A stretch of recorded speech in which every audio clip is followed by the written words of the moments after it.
जय श्री राम। आप सबका स्वागत है वसंतम चैनल पर।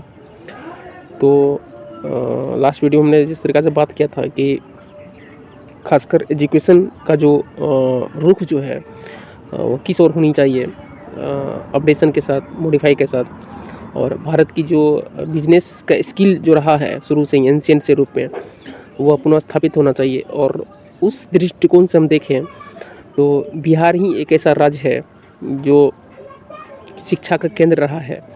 और उसकी सबसे बड़ी खासियत ये है खासकर बिहार में कि पढ़ने और पढ़ाने और रिसर्च डेवलपमेंट इनोवेशन का जो माहौल रहा है वो अभी उस रूप में नहीं है जो हमारा प्राचीन इतिहास रहा है। तो अगर उस दृष्टिकोण से हम देखें तो मैंने बात किया था कि अब समय के हिसाब से जो 21वीं सदी चल रही है, विकसित भारत और विकसित बिहार की तरफ हम देखें तो ये जो 20-22 साल हमारे पास है, इसमें हम उस दृष्टिकोण से अगर हम देखें तो बिजनेस स्किल को कैसे पुनः स्थापित किया जाए।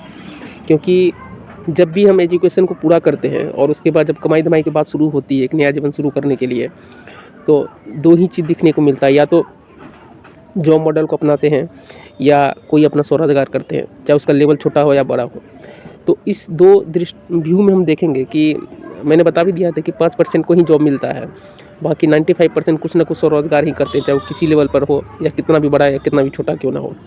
लेकिन अब जो भी एजुकेशन का फॉर्मेट होना चाहिए वो स्किल बेस्ड होना चाहिए। इस पर आप ज़्यादा बात करने की कोई ज़रूरत है नहीं। तो जब भी आप एजुकेशन का जो सिलेबस है स्किल बेस्ड करेंगे तो सबसे पहला सवाल आपसे यही होगा कि जब वो बच्चा या जो भी स्किल सीख करके आएगा तो उसे काम मिलना चाहिए। तो दो तरीक़ा से मैंने बताया था कि या तो किसी कंपनी में वो काम करेगा जिस स्किल के थ्रू वो तैयार हुआ है, या तो वो खुद का अपना रोज़गार शुरू करेगा। तो सरकार जो है, जो जिम्मेदारी है सरकार की, गवर्नमेंट की, वो ये है कि स्वरोजगार के लिए जितना से जितना ज़्यादा अधिक प्रोत्साहित करे, चाहे फाइनेंस के रूप में, फंड के रूप में या किसी प्लेटफॉर्म के रूप में, फैक्ट्रियाँ लगाकर, कंपनी बना करके जो भी है स्किल तो उसका यूज़ होना चाहिए और उसे काम में मिल जाना चाहिए। तो जब इस तहत हम देखते हैं तो थोड़ी गहनता के साथ इसे भी समझना ज़रूरी है कि एक समय जब ये आएगा, जब आप अपने सिलेबस को स्किल बेस्ड कर देंगे तो आपको पता चलेगा कि जब यही चीज़ करना था तो ये जॉब मॉडल के तहत जो एजुकेशन फॉर्मेट तैयार किया गया है जो भी अब निरर्थक रह गई है, यानी कि इसका काम अब ज़्यादा है नहीं। तो आपको लगेगा कि सारा काम जो है, जो भी भारतीय पेरेंट्स हैं, खासकर पिता का बिजनेस ही काम दे रहा है और वही सबसे बड़ा इंस्टीट्यूशन कहलाएगा सीखने का, सिखाने का, या जीवन को एक तरफ बिजनेस पैटर्न की तरफ ले जाने का। तो अच्छा खासा कमाई जो है भारतीय पेरेंट्स यानी कि खासकर पिता का जो बिजनेस है, चाहे वो किसी भी लेवल में हो, किसी भी क्षेत्र में हो, वही अंततः काम देने वाला है।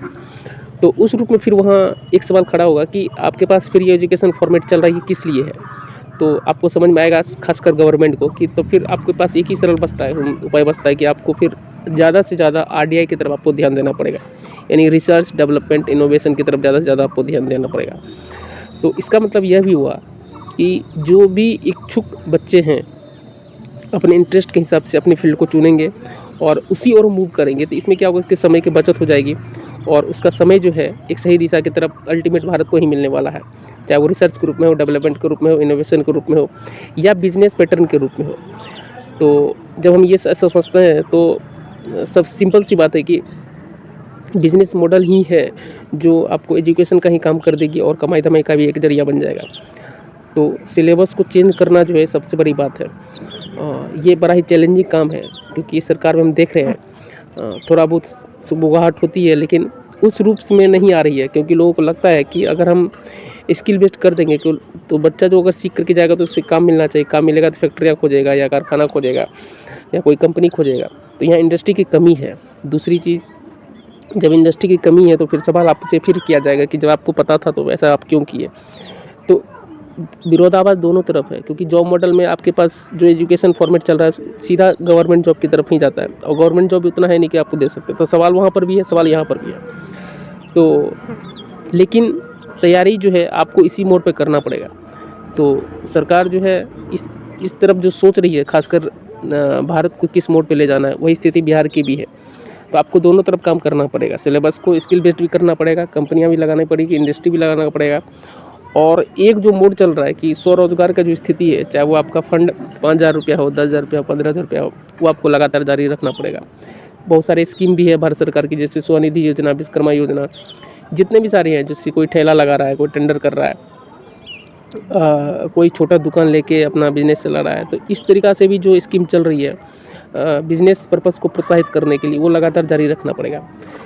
तो जो सिलेबस है हमारा वो उस पर काम होना चाहिए और एक लॉन्ग टर्म को देखते हुए इसका उपाय करना चाहिए, क्योंकि शॉर्ट टर्म अगर हम देखें तो फिर वही हो जाएगा कि 100 में से 5% ही जॉब की तरफ अग्रसर है या उसको मिल रहा है, और 95% फिर वही है कि उसका समय बर्बाद हो रहा है। तो इन चीज़ों को समझें और इन चीज़ों पर ध्यान देना बहुत ज़रूरी है।